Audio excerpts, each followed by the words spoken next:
With Assassin's Creed going into like a fully fledged open world RPG, we knew that choice was the next logical step for us. We were like, hey, choice is our thing. It's the philosophy that's flowing through all of the creation of the game, and that extends to being able to choose your character.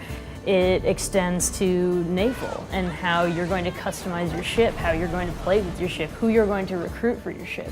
And then you can make a choice about the way you're going to approach quests. It had to be everywhere or nowhere at all in terms of how we were looking at making things. So yes, the narrative will lead to different conclusions, but if you go off the beaten path, you will be surprised and you will have to make choices, sometimes dire, sometimes not. So yes, we want to give that autonomy to the player. You can choose if you're going to help the Athenians dominate the Greek world or the Spartans, and you can change your choice in that playthrough as well. We wanted to approach the combat in a way that gave the player more options, more customization, more ability to have choice in the way that they approach every combat situation. So that meant that we wanted to give them these awesome abilities, these brand new 30+ amazing abilities that can all be upgraded. If I want to shoot people with bow and arrows and specialize in that, you can do it. If you feel that it's more like melee fighting, you can do it as well. And if you feel that it's a little bit more stealth that I would like to do and get the drop on them, that's all available for you as well. So very poetic for someone covered in blood. I like it.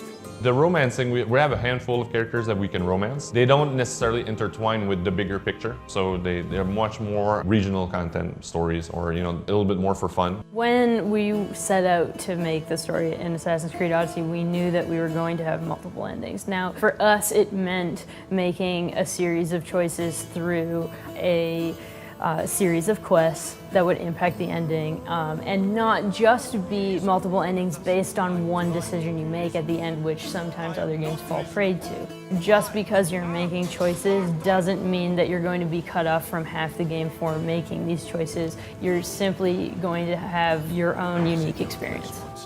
Something that I really like about our game is the variation of tones. I never thought Poseidon's anger would be too much for the mighty Cassandra's stomach. You can be a little bit more of a traditional compassionate hero, but you can also call people on their bullshit in the game. Somebody's coming to you with a much more down-to-earth, easy quest like somebody stole my vase or something. So your character can say, dude, who do I look like? Like somebody's gonna get, vases, I'm destroying armies, Well, when the player feels that he can say that, we try to put that in the word of the character as a choice as well. So, dude, the fuck I look like, so that you can get that a little bit more in the game. You can't do it every time, but, how do I feel about saying something here? We tried to mimic that and then have the characters react. Cassandra, what do you think we should do?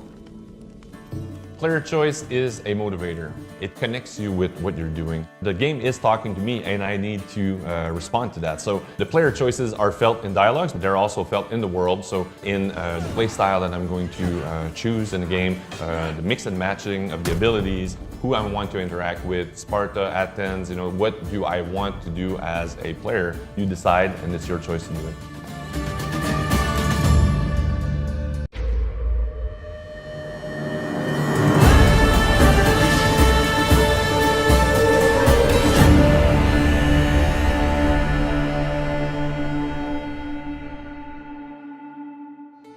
So you're born in Sparta, your player character is born in Sparta, but you move out of Sparta at an early age. So your combat style is not a true Spartan phalanx with the shield and the spear. You're fighting on your own. You're fighting for your money. You're fighting for your life all the time. So your combat is very active, very dynamic. So that meant that we wanted to give them these awesome abilities, these brand new 30+ amazing abilities that can all be upgraded. And then you're going to choose of those 30 abilities, where do you want them? What power do you want them to be? And how are you going to mix and match them in combat? So the base combat is based on Assassin's Creed Origins. It's the same sort of hitbox-based distance, timing, but then we've added all the abilities. We focused on mobility. You're much more active and dynamic, dodging and parrying instead of sort of turtling with a shield. Without the shield doesn't mean that you don't have the defensive option, actually. We have the parry that is fairly generous. Compared to a block, what it does is it's creating you an opportunity to take back on the offense. If you want to sneak around, put the hood on, you know, it can hide in the bushes and, you know, lure people in and use some of the abilities that are stealth, you can do that a lot more than we've done since Syndicate. Because of your DNA, because of the spear being an artifact of the first civilization, you combine those two things and you get just really, really impressive game-changing abilities for range, for shooting your bow, for the melee combat, and then for assassination as well. You have to build up adrenaline, energy for the spear to use that and unleash these abilities. So you have to use your base combat to build up the adrenaline, and then you unleash spear abilities. So regardless of how you choose to map the abilities, which weapon you want to wield, you will always have a strong aesthetic that's true for a Greek hero warrior. We have 2 weapon slots, the bow, you have 5 gear slots on your character. All of those can be upgraded at the blacksmith to your current level.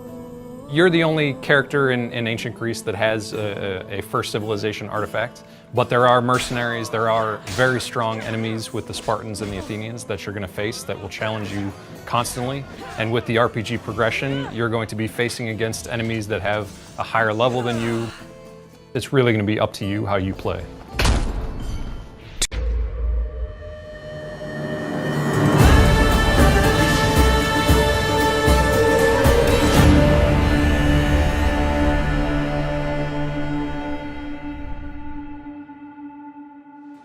Everywhere in the world, at any point, you can use your ship and go in the water, you can swim, dive, you can go on land, come back. It's always there, it's always on the map.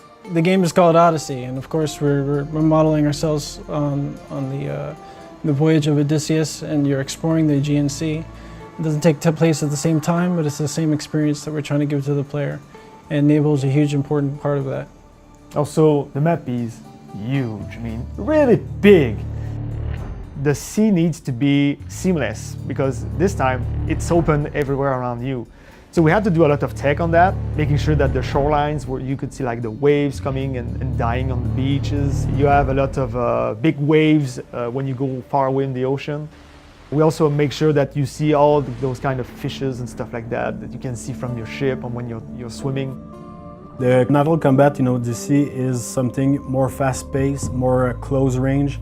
It's more intense than ever. The fact that we have people shooting javelins and arrows make us put the ship closer together so you can see the action. What we discovered in the end was that mobility was a key factor of making a fun experience for the player.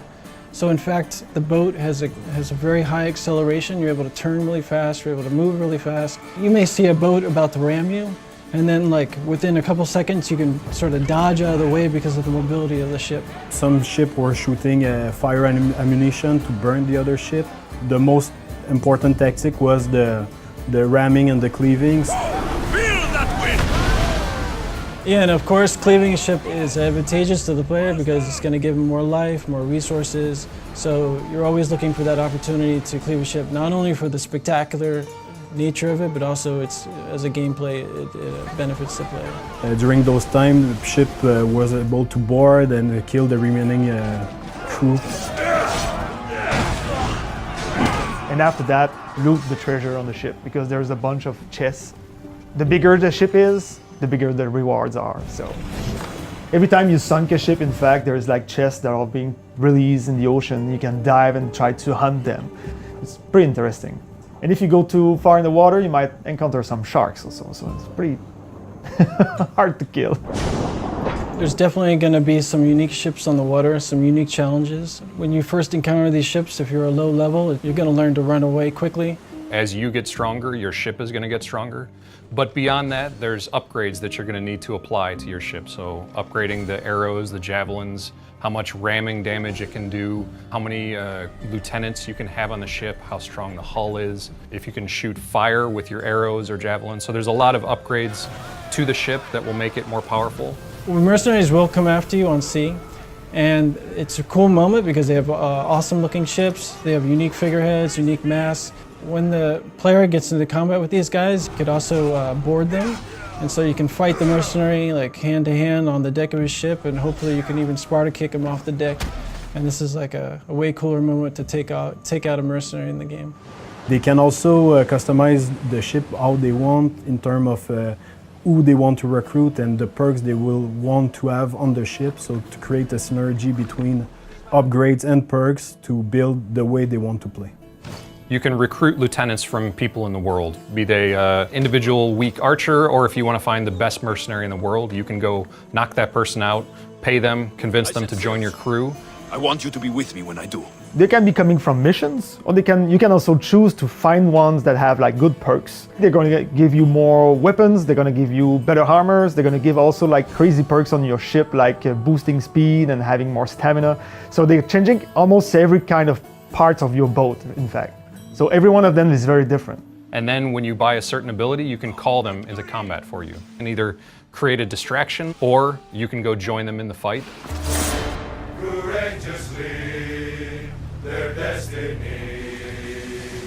So the sea shanties, we have a couple at the beginning of the game that are available, and the more you progress in the game, you will unlock some sea shanties that will be about your Odyssey.